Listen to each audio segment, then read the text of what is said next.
yung sunlight nandun sa likod namin, oh. Kontraluce kami. Ano, yung today is the day 7 of after Odette. Day 7 after Odette. At kami ay lumakad ng ang aga 24 guys, ha. 6:24. Ayan, tumatakbo na naman. Dami ng pila guys. Ano pa, 6:29 pa lang dito sa Relo. Ay ang dami ng pila ng mga M. Louvillier, mga Western M. Louvillier, yung bangko, at saka basta't yung mga padalahan ng pera. Ang dami pong pila na. Ang aga-aga pa. Diyos ko, nahuli na naman kami. Akala ko maaga na yung 6 o'clock. Wala, kailangan alas 3 pala ng madaling araw. Nandyan ka na. O dyan ka na matulog. Ganito ngayon ang umaga ng day 7 of Odette Typhoon. Yan. Day 7 after Odette pala. Lagyan ko ng gasolina. Pila. Pila pa rin. Pila. Siguro magdamag na yan pilang yan. Parang ganon. Diyan na sila nag-stay. Pila pa rin. Pero yung mga nasa, di ba may, Pila rin, bangko, di ba may gasolina doon sa kay Ipa? Saan ba? Ay, pila na M. Louvillier? Oh my God, pila na pala na M. Louvillier to? Oh my God. Paano ito? Yung sweldo namin, di namin makuha. Paano yan? Ang daming pila. Yung pilang yun na nakita nyo, mahaba. Siguro meron ng 200 people na nakapila. Ay kukuha pala ng number yun guys. Yung pilang yun, kuha pala ng number. And then pagkatapos ng pagkuha ng number, wait mo na ang number mo bago ka matawag. Ayun. Paano naman ang namin? Wala naman kaming magugol na pera nito. Paano tayo makakuha nito ng pera na madalian? Hindi. Basta't pera, mahirap. Pahirapan guys, pahirapan. Diyos ko, tulong. Yang pilang yan ay number pa lang ang hihintayin nilang maibigay bago pagkatapos ng number ay yun. Hintayin pang matawag ang iyong number. Ito ang day 7 of after Odette. Dito naman ay walang pusang pagpipila ng mga tao dyan sa Caltex na yan. Ayan guys. At grabe, ewan. Ganito situation namin. Dito rin pila na, grabe, haba ng pila ng PNP. Pero mo yan, ang oras is 6:33. Yan, ha. Magpirking tayo dito, donut. Oh my God. Dito naman, pila naman ng Union Bank. Itong Union Bank. Baba ako para itanong sa guard kung open na ang Dunkin para tayo mag-park dyan. Guys, yan. Let's go! Hindi raw pwede pang kumain sana, kaya lang sabi ko nagutom na kami. Pwede dire?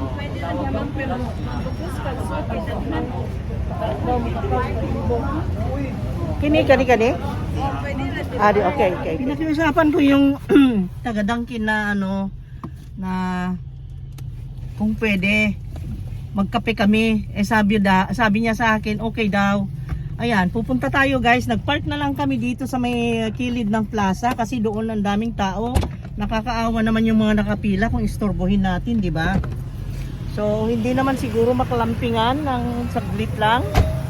Kasi kailangan talagang makakopi na nyo yan, May nagtitinda ng taho. Ganito ang eksena ngayon guys. Tapos tinatanong ng mga tao dyan sa gasoline station kung meron na. Wala pang stocks. My God.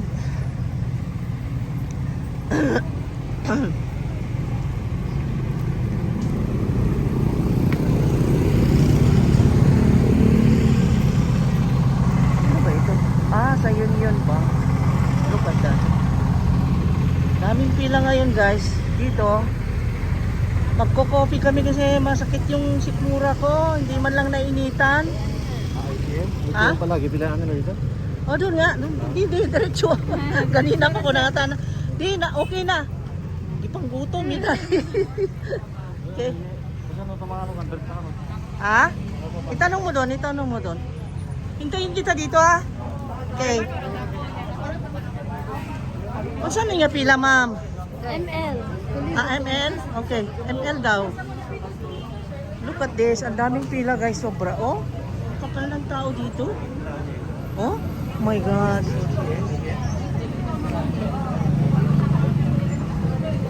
Dito pala. Ayan.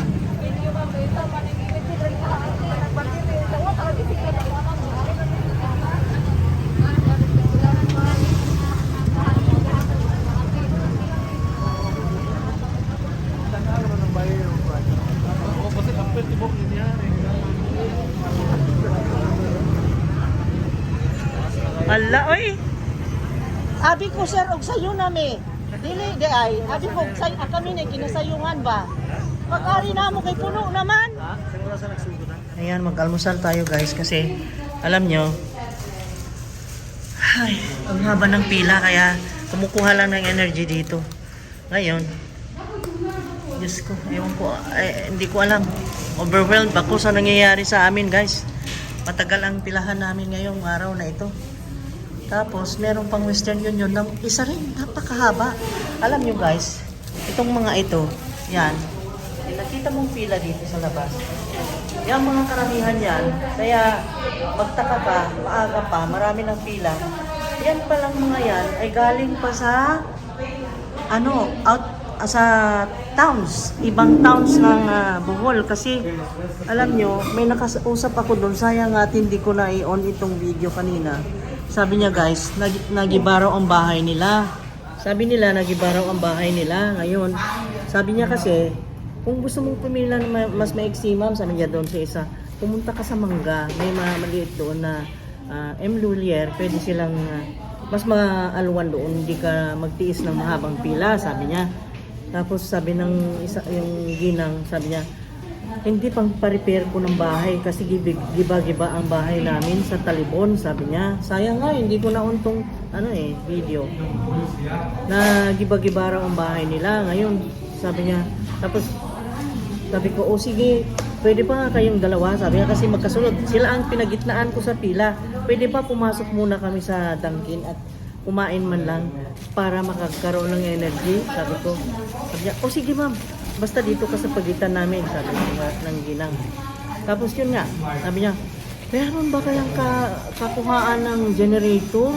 Ang hirap naman nito, kailangan namin ng generator sa amin, sabi niya.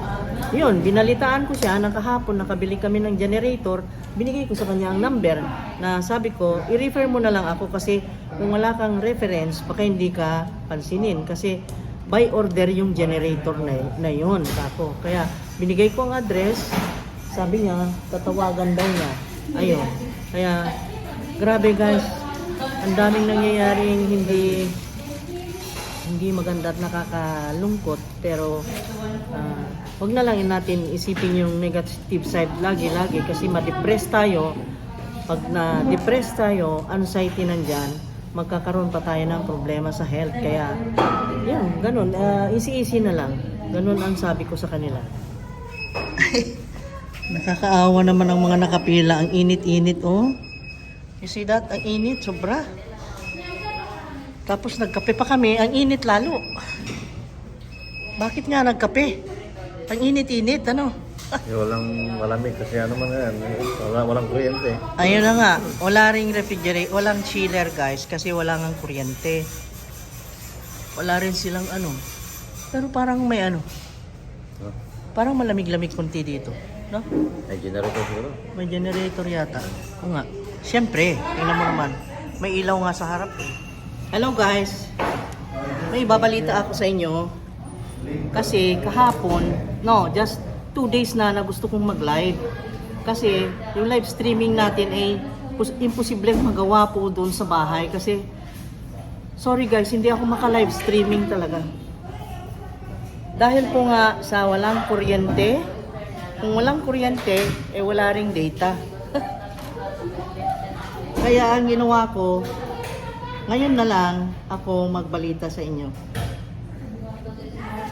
Dito sa mga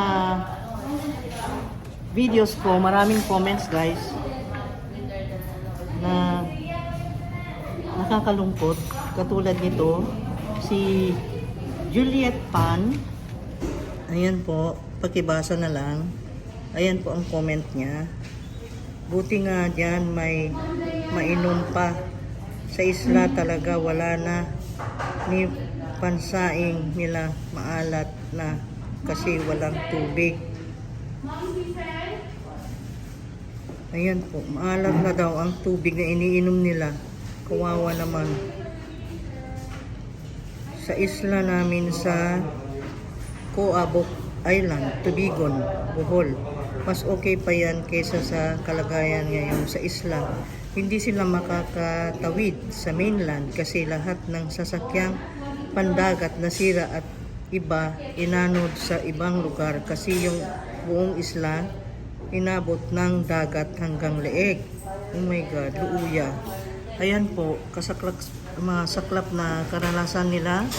At ito naman si Ma'am Jinky Alquizar. Sabi naman niya, pakibasa lang guys, nakakaawa rin dahil sabi niya, morning po, hello po mga ma'am, sir, makikibalita lang po sana kung may kuryente na po dyan kasi wala pa po kami balita sa papa ko. Dyan di ko pa po sila makontak, nawasak po mga bahay nila. Saan po ang lugar nyo ma'am? And then, salamat po sa maka-reply. Nag-alala po ako sa papa ko.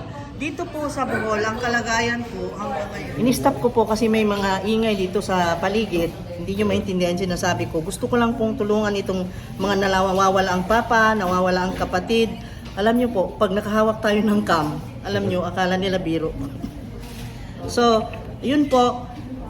At gusto ko pong makatulong. Kung nawasak po ang bahay nila, hindi ko po alam kung saang bahay, kung saang town, pakisabi po. At pakisabi po ang pangalan ng kung sinong matukoy namin. At baka matulungan namin ng paunti-unti. And then, pwede nating ihingi ng tulong sa ating government dahil marami pong mga tumutulong sa government natin, lalong-lalo na sa mga ibang bansa. Ako po ay gumagamit lang sa platform namin, yun lang po may tulong ko kasi hindi naman po kami ganun ka, alam nyo, bahay namin nagiba din, nagiba ang roof, nilipad po ni Odette. Kaya ngayon magtulungan po tayo. Itong platform ko, siguro naman may makakarinig dahil sa 58K na subscribers, ay siguro naman ay may makasilip or makarinig sa atin. At nagmamakaawa ako kung sino man ang makarinig sa inyo, pakitulungan nyo po itong mga kapatid natin na wala ng brother, ang papa nila, at wala kami pong kuryente kung yun po ang tinatanong nyo, Ma'am Jinky Alquizar. Wala pa pong kuryente hanggang ngayon. And then, ang haka-haka pa po, dun sa Facebook, nabasa ko kahapon, more than a month pa bago bumalik ang kuryente. Pero sana naman po, I'm crossing my fingers and praying to God na sana ay huwag naman umabot ng ganun dahil ang dami pong kawawa talaga. Alam nyo, sa labahin lang, problema ng malaki eh. Nag-aalala ng mga anak ko dahil po, ang sabi ng anak ko kahapon, paano na po tayo, mahuhubusan na tayo ng damit. Hayaan mo na, pabalik-balik mo nang isuot yung mga damit mo. Dahil, hindi wala tayong magawa, ganun talaga. Alangan namang gamitin namin yung tubig na binili namin na mineral. And then, nagmilagro lang kahapon, kamuntik na kaming maubusan ng mineral. May naawa sa amin sa BQ, binigyan kami 12 gallons. Nakabili kami ng 12 gallons kahapon. What a chance talaga. I prayed a lot yesterday na huwag mo naman hayaan kaming mauhaw. Kaya, ganun po nangyari. Alam nyo, ang trust and faith to God is pinakamalaking power na meron tayo. Kaya yun, more prayers, yun ang lagi sinasabi, and have faith, and then huwag kayong maratol, huwag kayong malataranta, bagkus, kumilos kung anong ikabubuti natin, kumilos magtulungan, at huwag nang kung ano-anong dapat ang espiritu ng mga tao ay mabago na. Ito ay mga paalala ng God sa atin dahil tayo ay minsan ay nakakalimot na guys, nakakalimot na talaga, inaamin ko yan. Minsan nakakalimot tayo dahil sa kamunduhang itong magulo. you know. So, ito guys, itong pinapanawagan ko, please lang, pakipansin po itong mga nawawalan ng brother, nawawalan ng papa, yung mga nawasak ang bahay na hindi nila makontak yung mga kamag-anak. Pero itong mga nag-comment, please reply. Nag-comment ako, nag-reply ako. Pakibigay ang name and address. Pakibigay po dahil may mga kaukulan tayong pwedeng tawagin at matulungan kayo. Ganun yun lang po. Kahapon, isang araw pa ako gustong mag-live streaming para makausap kayo pero wala pong chance talaga. Wala kaming kuryente talaga. And then, kung data lang ang i-load mo, dun sa amin, hanggang dun sa 4th floor ng bahay namin, hindi ko kayo ma-reach. Wala talagang signal. Talaga, wala. Kahit saan pa akong pwesto, wala. So, yun lang po. At ang panawagan ko, sana ay magkalma at magtulungan. At yun, walain na yung mga bad spirits sa kalooban. Sana ay magtulungan. Katulad nitong mga nakalinya dito, believe ako dun sa nakausap ko ngayon na taga-Talibon. Diyos ko, kudos sa mga ganong tao, talagang good spirited. Thank you so much and see you again. At tabangan yung mga update ko at sana matulungan na yung dapat patulungan. At tingnan din namin ang pwede naming maitulong. Itong kukunin naming pera, sana makuha para makatulong din kami. Diyos ko, my God, ang daming hirap dito sa buhay natin. Pero magkalma lang tayo. Just pray. More prayers. Prayers. Have faith in God. Nandyan ang God. Meron pa ditong nag-comment guys. Tulungan natin to nakakaawa. Ito yon yung comment ni Hailey Golden Heart. Sabi niya, prayers to you all. I am asking for your help, please. I am looking for my brother. His name is Mario Albiso. He lives in your town. Can you please help me? He works in a TV repair shop in town. Ano pong town yon? Hindi nag-reply po ako, wala pa pong reply. Ano pong town ang sinasabi nyo? We are in Tagbilaran City. Paki-reply po yung question ko kung saang town ang sinasabi nyo dahil Tagbilaran City po ito. At pakisabi po kung anong repair shop, anong name ng repair shop para matulungan namin na mahanap ang kapatid yung nawawala. Okay?